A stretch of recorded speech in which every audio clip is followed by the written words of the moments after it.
Paano nga ba papulahin ang kulay ng flower horn? At ano-ano nga bang paraan na maaari nating gawin para mapapula ang kulay ng flower horn? Yan ang ating aalamin at pag-uusapan ngayon. Bago ang lahat, unahin muna natin yung natural way na posibleng makatulong sa pagpapatingkad ng kulay ng flower horn mo. Bago tayo lumayo sa usapan, baka ang kailangan ng flower horn mo ay background. Kadalasan kasi lalo na sa mga newbie ay walang background ang kanilang aquarium. Ang flower horn kasi ay bumabagay sa kanilang kapaligiran para makapagtago.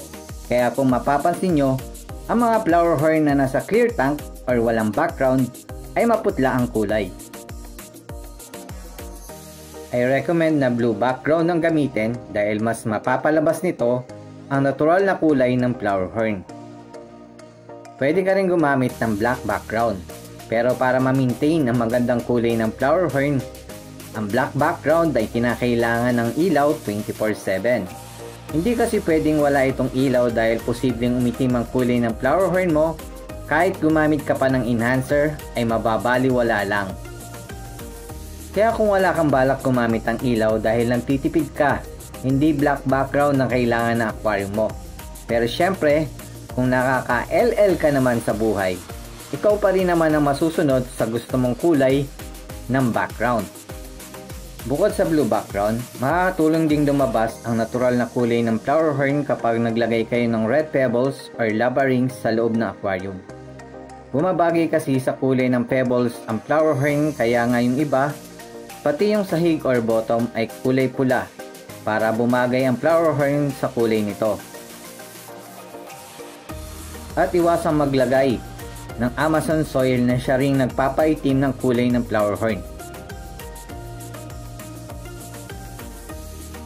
Ngayon, kung hindi tumingkad ang kulay ng flower horn mo kahit may blue background na at pebbles, baka ang kailangan ng flower horn mo ay food na nagpapatingkad ng kulay ng flower horn. Ang hipon ay rich in carotenoids na kayang mag-enhance ng kulay ng flower horn. Bukod dito, ito rin ay rich in protein na makakatulong naman sa cock development. Pwedeng ipakain ng hipon 1 to 2 times a week. Maraming pellets ang mabibili sa market na may halo na rin na astaxanthin at iba pang carotenoids na makakatulong sa pagpapapula ng kulay ng flower horn, katulad na lang ng mga pellets na to.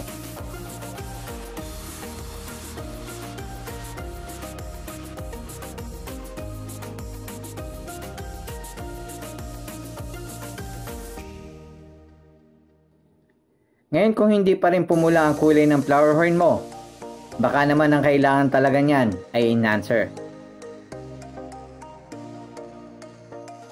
Dito sa Pinas, marami tayong enhancer na mabibili na halos lahat ay may astaxanthin at iba pang sangkap ng carotenoids na talagang magpapapula at magpapatingkad ng kulay ng flower horn mo.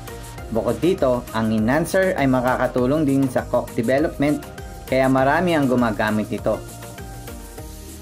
Kung bibili ka ng enhancer, piliin mo yung may additional benefits para sulit ang pera mo. Tulad na lang ng multivitamins, amino acid at probiotic.